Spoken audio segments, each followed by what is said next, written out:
Another day, another vlog. Ay buntag. Waiting na punta sa bus. Padalong sa Park Road. So, mga naasa alas 10 ron. Ang weather is actually good.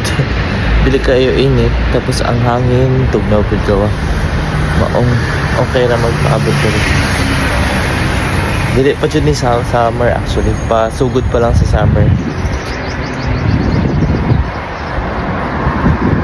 Murag na ano may klase ron. Kaya last week na announcement na nag-stop ang klase. I mean distant learning. Tapos the other day mag-announcement na pwede na mabalik sila ang klase. Okay. Last week na ay mga ginagmay na buto-buto. So usually pag naing na wala dyan klase, ang mga estudyante na ara sa ilahang balay.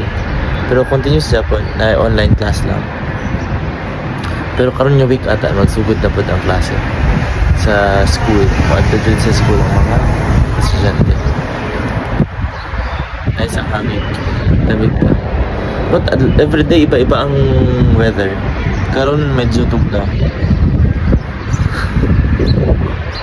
Kani every 20 minutes ata or 30 minutes na i-pass ka nag-aagi din.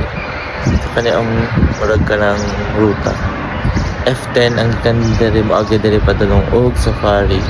Og sa bikas nga kanto gikan sa safari or gikan diri sa area padulong sa metro station na po.